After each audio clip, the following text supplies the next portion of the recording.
Mas ao pensar no tema do nosso dia, do nosso encontro, eu me lembrei de uma das fábulas que nós aprendemos na infância, uma das mais antigas, cuja autoria se perde na noite dos tempos, eu não sei, La Fontaine, não sei, talvez, da cigarra e da formiga. Não há quem não a conheça.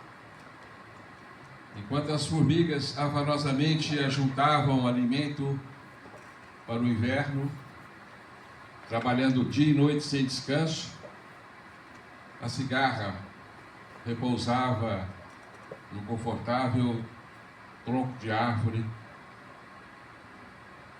cantando as suas canções, despreocupada e feliz, cuidando de desfrutar de seu dia e de sua vida. E assim ela foi severamente criticada pelas formigas, porque o inverno chegou, elas estavam providas, mas a cigarra não. Certamente todos vocês se lembram dessa fábula famosa que acaba criticando a cigarra pelo seu ócio e pela sua despreocupação em prover o seu futuro. Hoje estamos aqui, nós cigarras, enquanto as formigas continuam lá fora, da sua faina incansável de ajuntar, de colher, de guardar, de prover e de pensar mais no amanhã do que no presente. Será que as cigarras são essenciais à vida? Será que o canto da cigarra não animava o trabalho das incansáveis formiguinhas?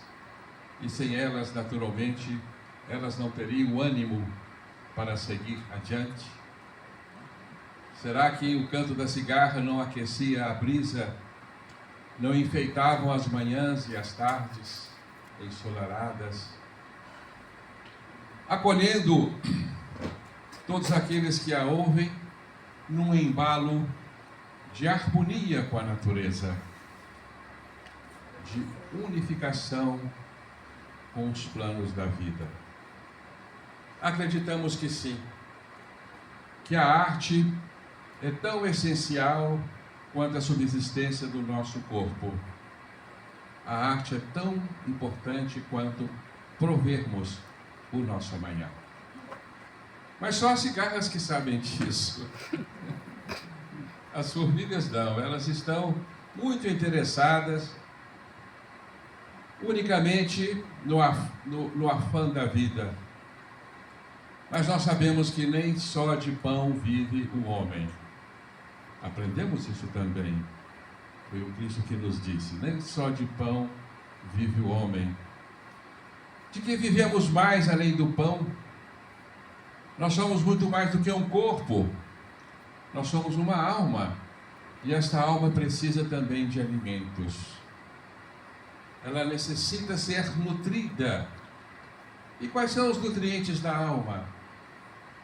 O conhecimento, que nos leva à sabedoria, a aquisição de relações afetivas que suportam-nos o coração e nos alimentam também, mas necessitamos também de arte, que é o alimento mais puro, é o alimento essencial para alimentar o nosso espírito.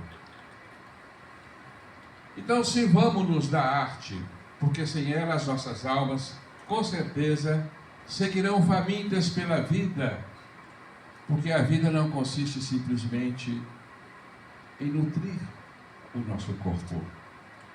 O nosso corpo está limitado ao inexorável período de vida e um dia nós teremos que deixá-lo, como deixamos uma roupa usada.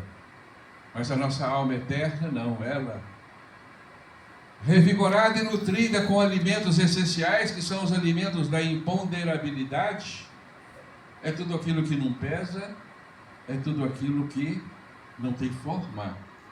Estes são os alimentos essenciais da alma. Entre eles, a arte.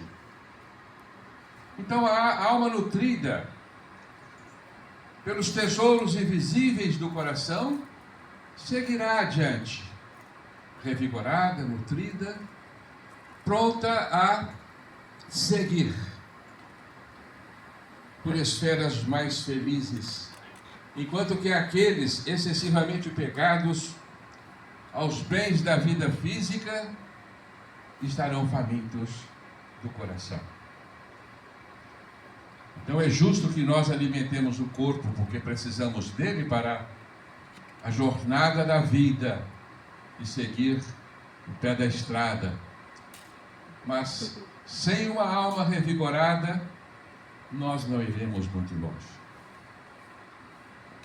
Então a arte é essencial, ainda que aqueles detidos nos argos do racionalismo nos olhem enviesados.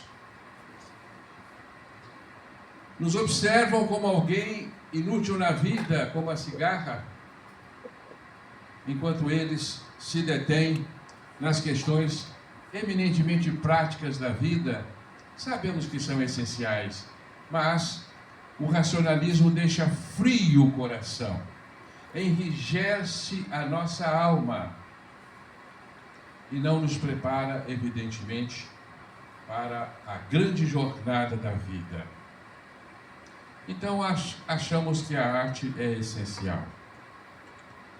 A arte se faz de substância e de forma, ou seja, nós vestimos a arte para que ela possa ser tocada pelos nossos sentimentos, pelos nossos sentidos. Então a arte se veste de pinturas, de esculturas, de sons, de formas as mais diversas, mas ela se veste também de palavras. Então as palavras são poderosas, carreadoras da arte, quando empregadas de forma conveniente, que é a arte da poesia, a arte da escrita, uma das mais nobres que alimenta o homem em todas as épocas. Então o homem sempre se serviu de arte, assim como a natureza. A natureza, obra do grande artista, do maior artista que conhecemos, que é o Criador. Porque o Criador criou com arte a sua obra. Basta nós observarmos um crepúsculo, em que o sol, nos seus últimos raios, tinge as nuvens de cores e nuances tão suaves e tão fantásticas, a assemelhar-se a um dos quadros mais belos da natureza. Temos ali uma arte fantástica. Mas percorremos a natureza e vamos encontrar a arte das flores, uma arte que o homem nem sabe copiar. A bela arquitetura das flores é uma poesia para os nossos olhos. A arte das formas de todos os animais que habitam a terra, a arte fantástica das plantas e a arte das montanhas azuladas que deleneiam-se nos horizontes, das manhãs enevoadas, apaziguadas e alimentadas pelos primeiros raios do sol. Isso tudo é uma poesia. Então o universo é uma grande poesia que nós podemos admirar num céu estrelado, longe das luzes das cidades. Quanta poesia nesses diamantes faiscantes, suspensos no veludo negro do céu. Há uma arte mais grandiosa do que essa, mais magnífica, capaz de tocar a nossa alma, capaz de sensibilizar-nos à emoção? Acho que não.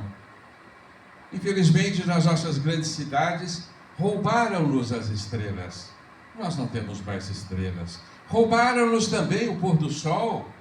Mal percebemos que o sol se despede do dia em meio aos nossos edifícios que nos tampam a visão do céu nos tampam a visão do além, além dos nossos olhos. Então, nós não vemos nada a não ser florestas de pedras.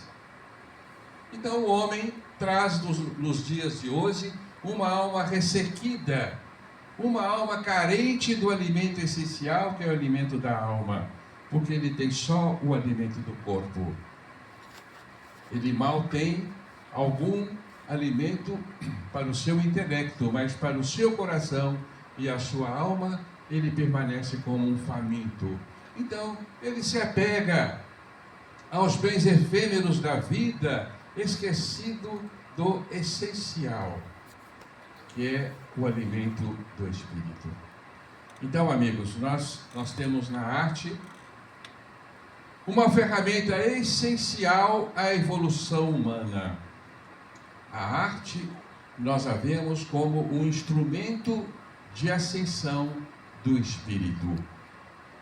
Portanto, nós colocamos a arte entre todas as ferramentas que elaboram a evolução humana como um dos instrumentos mais importantes, porque ela é capaz de modelar a nossa alma. É um dos únicos instrumentos capazes de tocar a essência do homem, quando ela está vestida com formas adequadas para nos tocar. Porque a alma também, ela se expressa nas suas formas, por vezes de vestimentas grosseiras. Quando lançamos o olhar pela trajetória do homem, observamos as artes primitivas, muitas estampadas nas cavernas silvestres, com aqueles desenhos e aquelas figuras que de tão primitiva nos encantam também, mas é uma das primeiras expressões da arte humana. Mas logo a arte se torna um dispositivo de guerra, excitando as vis paixões humanas nos batuques que copiam o ritmo do coração, nas músicas cardíacas, nas palavras de ordem, de enfrentamento e de luta que excitam o homem a enfrentar o próprio homem, excitam o homem a destruir o próprio homem, esquecido de que ele está sempre diante de irmãos. Então a arte alimentou as guerras, e até hoje ouvimos falar da arte da guerra. Esta é uma das artes, infelizmente, que nós devemos abandonar como uma ferramenta inútil, uma ferramenta capaz de deter o progresso espiritual do homem. Então a verdadeira arte é a arte sublimada, é a arte tecida na estética da moral elevada. Esta é a arte que nos convém como a mais sublime das ferramentas, capaz de moldar o espírito do homem e levá-lo às alturas da evolução espiritual. Nós sabemos que nós necessitamos religarmos-nos ao Criador. Nós enxergamos o homem como alguém que se distanciou da sua essência, porque acreditamos que todos viemos de Deus. Portanto, nos distanciamos por motivos diversos e ignorados das nossas próprias raízes e da nossa fonte, que é o divino. Então o homem precisa ser reconectado à sua essência pura. Estabelece-se assim na história humana o religare, ligar de novo o homem à sua essência, reconectar o homem à sua essência. Do religare, nós derivamos as religiões, que se dispõem então a essa tarefa das mais nobres, de fazer com que a alma humana se eleve de novo ao divino, retecendo assim a sua união original, fazendo-o retornar à sua fonte. E mais uma vez, então, a arte comparece como uma das ferramentas do religare, porque nós colocamos a arte no mesmo